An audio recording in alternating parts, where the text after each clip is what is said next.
Hola, bienvenidos. A ver, cada vez que vamos a un hospital público, o que manejamos por una carretera, o cuando los chicos van a la escuela, bueno, ahí estamos viendo en acción lo que son los recursos públicos. Así que hoy vamos a desglosar de dónde viene exactamente ese dinero y cómo es que se convierte en la base de todo lo que hace un gobierno. Claro, uno da por sentado que ahí están los parques, la seguridad, las escuelas, pero ¿alguna vez nos hemos parado a pensar de dónde sale realmente la plata para financiar todo eso? Bueno, esa es justamente la gran pregunta que vamos a responder hoy. Ok, para que quede todo bien claro, esta va a ser nuestra hoja de ruta. Primero, ¿qué es un recurso público? Después vamos a ver los distintos tipos que hay. Luego, una diferencia clave, recurso contra ingreso público. Pasaremos a por qué son tan importantes y al final, algo súper práctico, la diferencia entre precio, tasa y precio simple. ¿Listos? ¡Arranquemos! Muy bien, vamos por partes. Empecemos por lo más fundamental, pero ¿qué es la clave de todo? ¿Qué es exactamente un recurso público?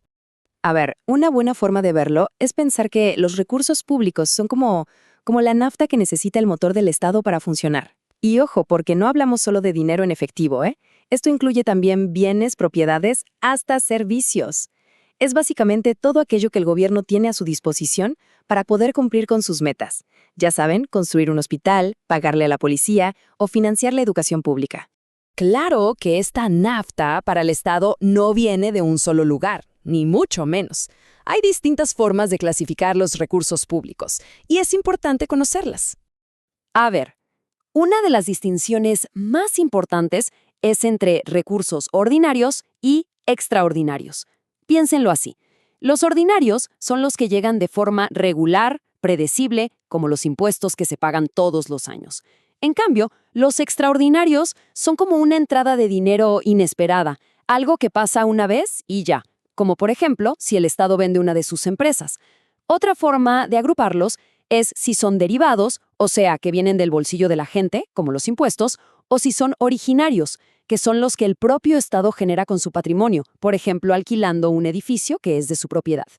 Ok, la mejor analogía para entender esto es pensar en la economía de una casa, de una familia. Miren, los tributos, o sea, los impuestos y todo eso, vendrían a ser el sueldo principal, ¿no? La entrada de dinero más fija y estable.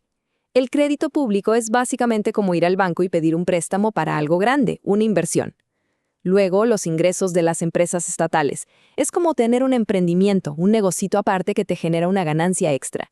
Y finalmente, la venta de activos, bueno, es como si necesitaras plata ya y vendes el auto. Como ven, son maneras súper distintas de conseguir el dinero. Bueno, ahora pasamos a un punto que, de verdad, suele generar muchísima confusión. A ver si suena familiar. ¿Es lo mismo hablar de recurso público que de ingreso público? Parecen sinónimos, ¿verdad? Pues no, para nada. Y la diferencia es fundamental. Aquí está la diferencia, y es muy importante. El recurso es el concepto grande, es todo el potencial de recaudación que tiene el Estado. Es, digamos, el derecho a cobrar. Por ejemplo, la suma total de impuestos que, en teoría, la gente debería pagar en un año. Ahora, el ingreso es mucho más específico. Es el dinero que, de verdad, ya entró en la caja del Estado. Para que quede clarísimo, el recurso es la promesa, el potencial.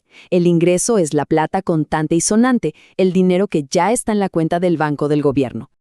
Ok, ya vimos qué son los tipos que hay, la diferencia con el ingreso. Pero ¿por qué es tan importante entender todo esto? Bueno, la respuesta es bastante simple y a la vez muy potente. Esta idea lo resume a la perfección. Los recursos públicos son, literalmente, el motor del Estado. Sin recursos, sencillamente no hay un Estado que funcione. No hay nada.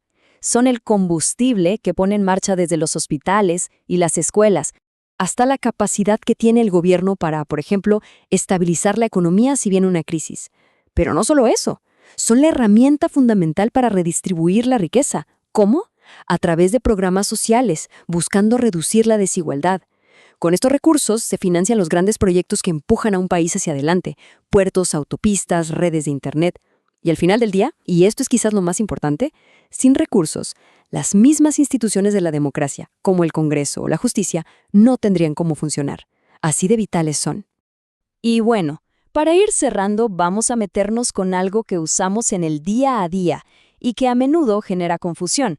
Vamos a aclarar de una vez por todas la diferencia entre tres conceptos: precio público, precio simple y tasa. Miren qué claro se ve en la tabla. Por un lado, tenemos el precio público y el precio simple. Por ejemplo, la entrada a un museo del Estado y la entrada al cine. ¿Qué tienen en común? Que pagarlos es voluntario. Si no quieres, no vas. La gran diferencia es quién te da el servicio: el Estado en el caso del museo y una empresa privada en el caso del cine. Ahora, del otro lado del ring tenemos a la tasa, como la que se paga por la recolección de basura. Y acá la cosa cambia por completo, porque su pago es obligatorio. ¿Por qué? Porque el Estado nos está dando un servicio que se considera esencial y específico. Entonces, al final, el punto más importante, el que nos ayuda a no confundirnos, es este: hay que distinguir entre lo que es obligatorio y lo que es voluntario. Si el pago es obligatorio y lo cobra el Estado por un servicio concreto que nos da, eso es una tasa. Si el pago es voluntario, entonces estamos hablando de un precio. Así de simple. Es la misma diferencia que hay entre pagar por la recolección de la basura y decidir si compramos o no una entrada para ir al cine. Y con esta idea cerramos, pero dejando una pregunta flotando en el aire. ¿Cuál es el equilibrio perfecto entre todos estos recursos para tener una sociedad que sea, a la vez, justa y eficiente? ¿Cuánto debería venir de impuestos? ¿Cuánto de deuda? ¿Qué papel juegan las empresas del Estado? Encontrar esa respuesta es, sin duda, uno de los desafíos más grandes que enfrenta cualquier gobierno. Muchísimas gracias por habernos acompañado en este recorrido.